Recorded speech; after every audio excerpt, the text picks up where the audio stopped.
5 factors that can affect your cabinetry by up to 5 times the cost of the baseline. So let's start with door styles. When it comes to cabinet door styles, a simple shaker door style can be close to your baseline cost. There are other slightly less expensive options, but that's pretty close and something really common that most of you will understand.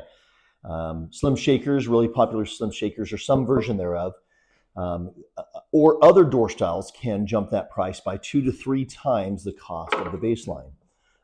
Even some details in door styles such as applied moldings can affect that cost quite a bit. So keep an eye on your door style when you're looking at your options on pricing on cabinetry. Next, let's talk material. So material, of course, you can go from back to that shaker white as I use that example.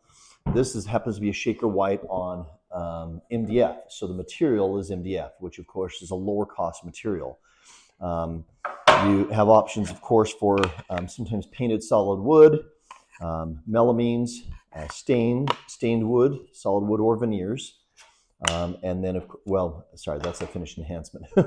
So paints, stains, melamines, paint over solid wood or veneer stain, melamine, and paint over MDF. So again, whatever material you use can go high. So an MDF up to, say, a walnut or a rift cut white oak or teak or mahogany, or the list goes on and on. And then there's some specialty laminates that can actually get very spendy as well. Or, acrylic, of course, is another material which you don't see a whole lot just because it is costly and it kind of had a little phase there. All right.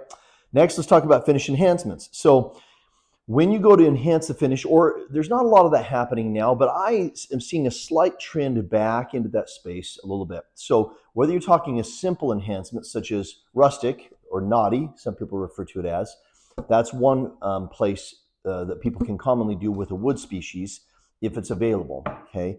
Other enhancements that were really popular for a little while was glazing. So you'll see the dark line in that finish, that is a glaze. Again, not really that common right now. And then, of course, you'll get things such as they'll take and do wear marks and sand-through features. And there's quite a list of enhancements some manufacturers offer to make your cabinets look old or give some interesting look to the finish, which can add quite a bit to your costs. Usually you're looking at about up to twice the cost of the baseline without the finish enhancements, okay? Now let's talk overlay. I do not have an example for you of a partial overlay door. You're going to see behind me here, I've got sample doors here that are full overlay. And this is a frameless, which is only full overlay option, okay? Partial overlay is going to be your baseline. Full overlay is going to be somewhere between 10 to 25% more, depending on material application and construction of the cabinet. And then inset. Inset, of course, where the door is inset inside the frame of the cabinet. So from a basic partial overlay to an inset cabinet, you're going to be looking at about twice the cost difference. Now, just a full overlay to inset, you're looking at about a 40% jump in that range, maybe 35% in some cases, but a significant impact on the cost. And then finally, drawer construction. And on the drawer construction, I'm going to just show you simply dovetailed drawers, which are very common and by far the preferred method. Oops, sorry, I'm grabbing the wrong thing.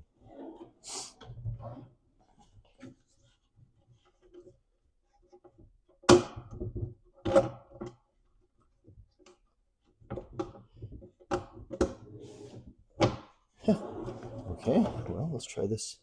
Here we go.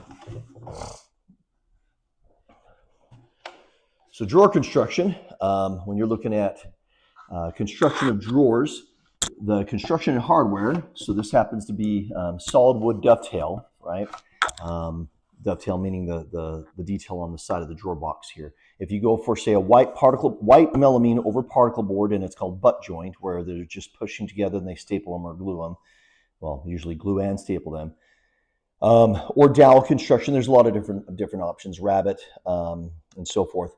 But this is going to be your better quality. There are other options that are still decent quality. There's metal drawer boxes, etc.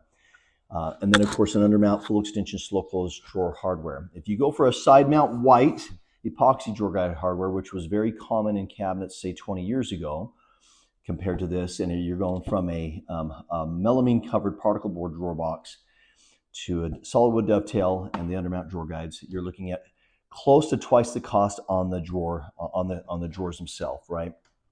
It won't necessarily make your cabinets twice the cost, but it will raise the cost of the drawers themselves.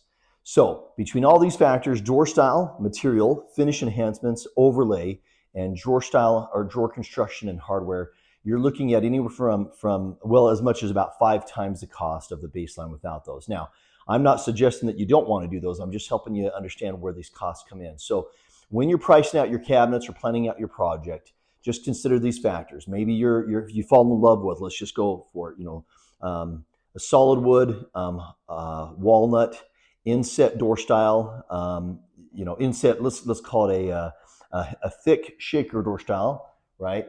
Thicker shaker, which is more expensive. Maybe you actually want to put a glaze on it. And it's inset as far as the overlay. And then of course, maybe you've got, maybe you even went to the solid walnut dovetailed drawers and hardware. There's so many ways that you can reduce costs in that selection to get that project down quite a bit, probably as much as like a third of the cost of what it was bid if you were to give up some things. I'll give you one example to wrap up the video here. By the way, if you like this, please subscribe and share it with somebody who could benefit from this. Would love to have your support. So I had a client who had a project. This is not too long ago, just a few years ago. They came in for a brand new construction project. I can maybe place a picture of the project in here in this video. They wanted to do, they want a rift cut white oak. They want an inset. By the time we went from a basic overlay, full overlay, I think we priced it first at an alder or a paint white over MDF. They wanted to go, but at that point, the paint white MDF, I think it was in the $60,000, $70,000 range. By the time that they add the rift cut white oak and inset, it jumped it up to around $130,000. And he had sticker shock. And so I proposed to our team, let's show him the option without inset and also, or without rift cut white oak. Well, he had to choose what he wanted. He was absolutely in love with both. So there's no way to substitute inset. Well, there's a poor man's inset that I may talk to you about in some other video. Watch the channel for that later. I'll teach you about inset. But it's not the true inset, but it does give an inset feel, we'll call it. So it was hard to replicate that inset look. However, what we could do is make the white oak, the wood material look like white oak, not melamine, not laminate. What we ended up doing was taking a red oak and we stained it, and we put the two together, showed him what it looked like, and he went for the red oak. It saved him about 35% and got the project down. I think it was right around 100,000, maybe just under 100,000 on the house. So the important thing here is just to pay attention to these factors to see if these factors might be affecting your cost in cabinets and whether or not you want to consider some adjustments, or maybe you have the budget and you want to upgrade and enhance in order to get the best return on your investment for the project. Thanks for watching. I'm Shad. This is Kitchen Design. Come back, please.